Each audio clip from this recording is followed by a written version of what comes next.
Hello and welcome to Sonnet Cast, William Shakespeare's sonnets recited, revealed and relived.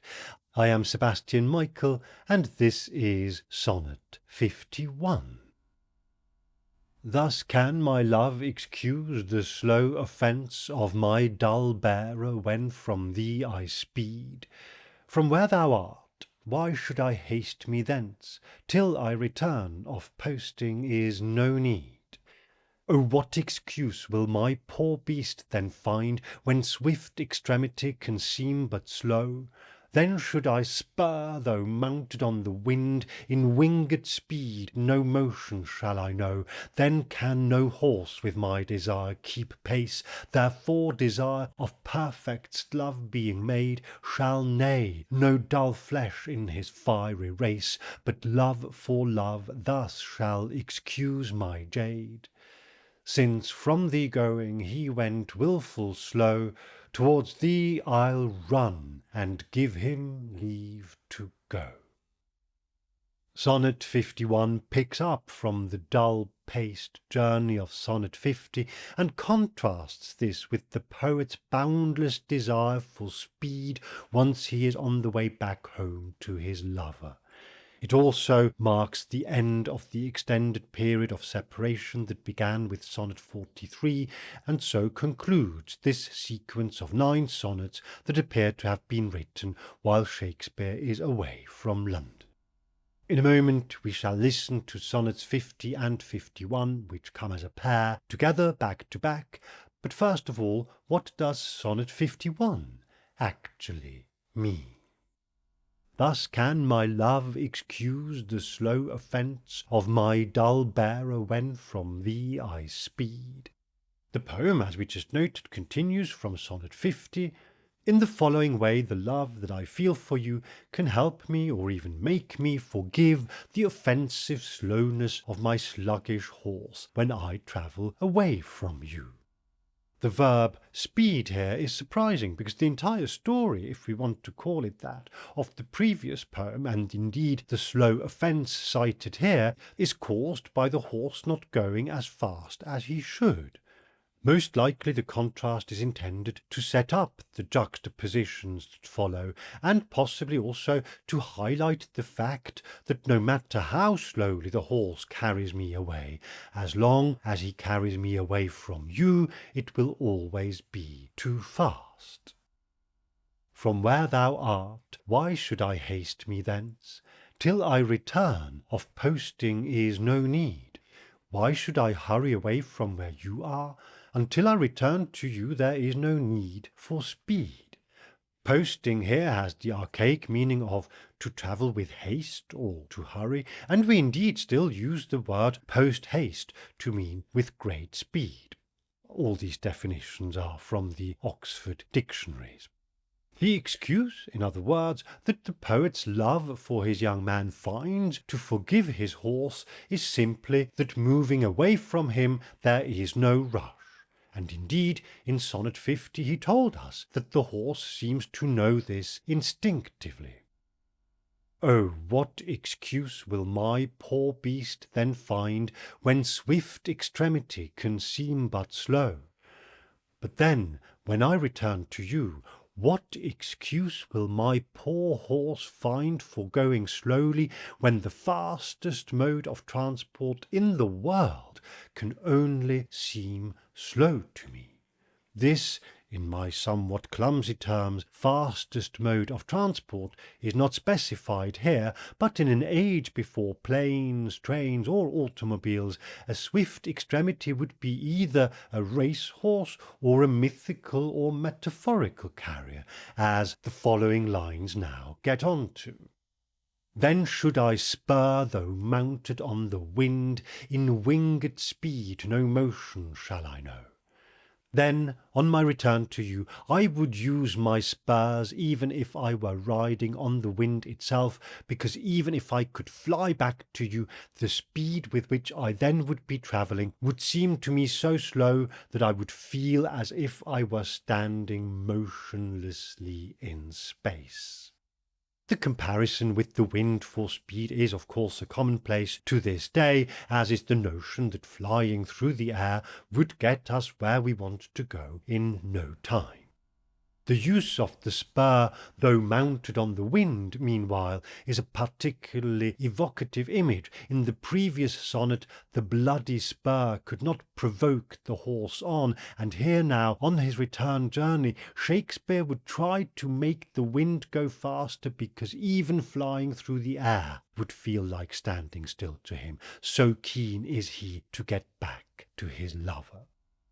Then can no horse with my desire keep pace. Then, on my return to you, no horse in the world can keep up with my desire for being with you, meaning no matter how fast it is, it will not be fast enough. Therefore desire of perfect'st love being made shall neigh no dull flesh in his fiery race.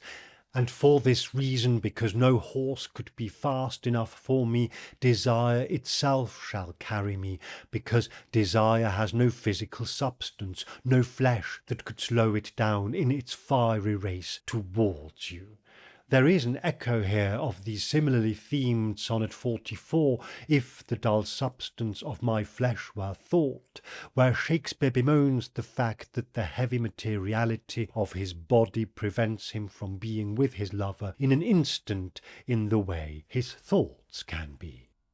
The quarto edition here has perfects, which is generally accepted to be a typesetting error, though editors make different choices to resolve it. Some argue that there cannot be a superlative for perfect, since perfect is by definition unimprovable and therefore emend to perfect, which would also be kinder on the person reading the sonnet out loud or reciting it, because perfectst is quite a mouthful, but Shakespeare is known to like his pointed word creations for poetic effect, whilst at the same time not being a man who is overly concerned with logic or grammar, and he does use perfectst elsewhere.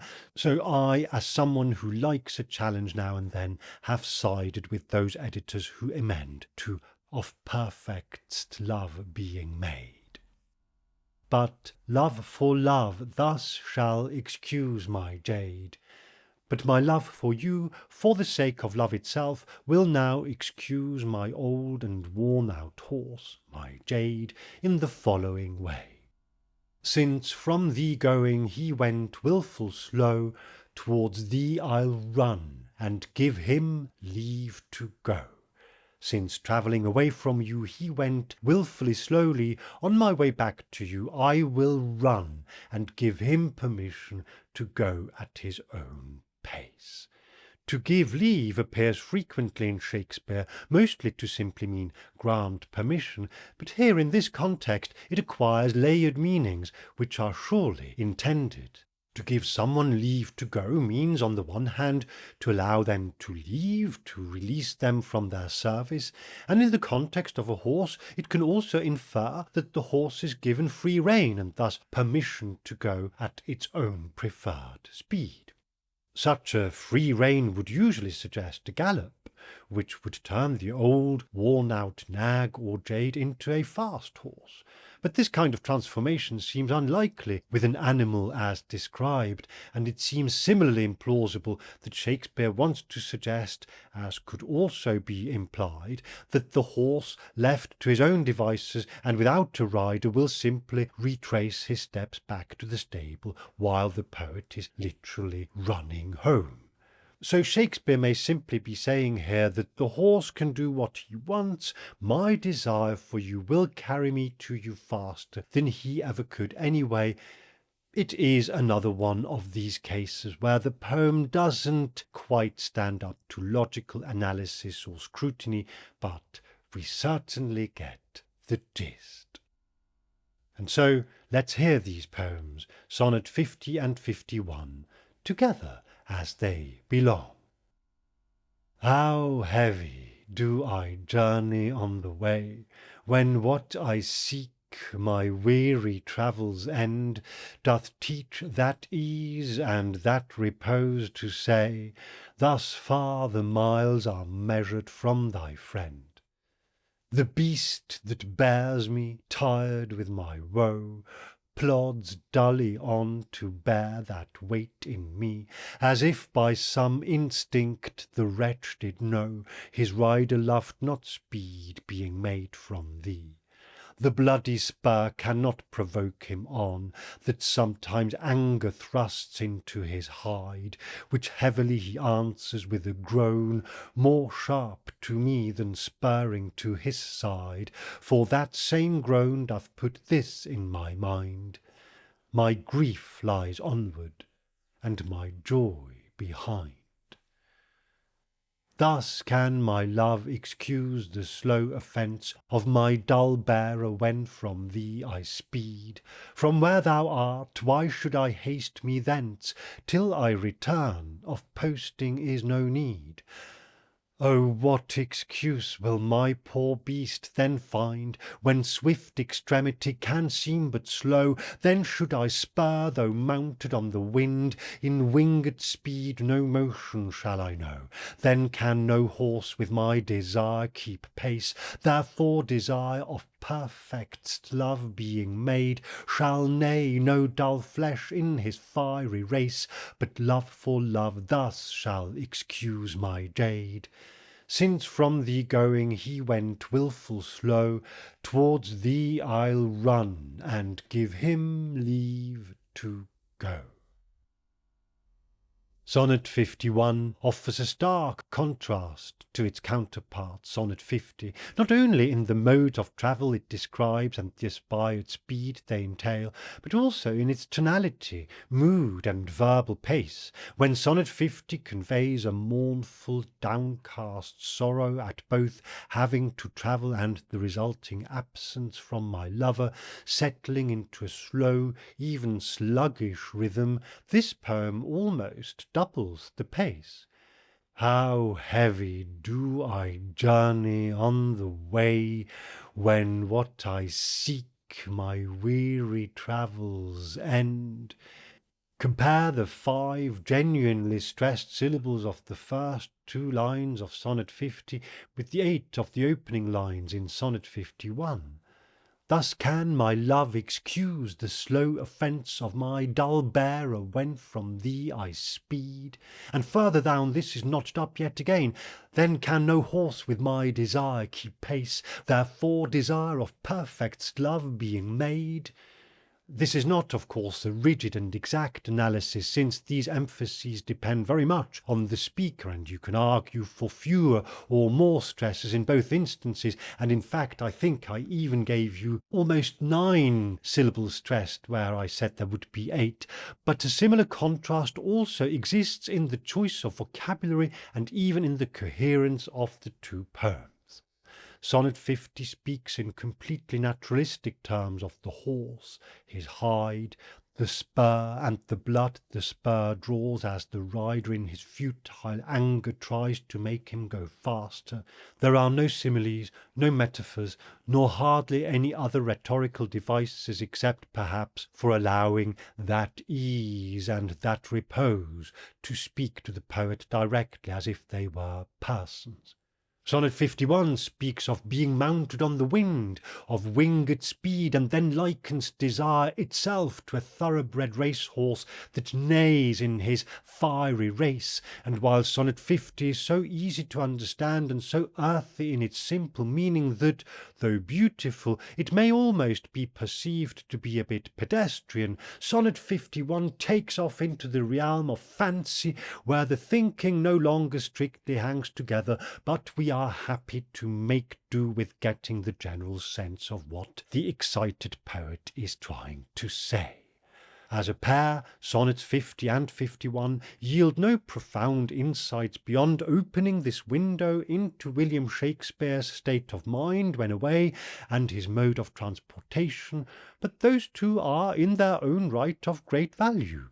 They confirm with an unusual degree of certainty what we thought we could understand from some previous sonnets that marked most likely an earlier and shorter absence, and they add texture and colour to the outline picture we have been forming from Sonnets 27 and 28, for example.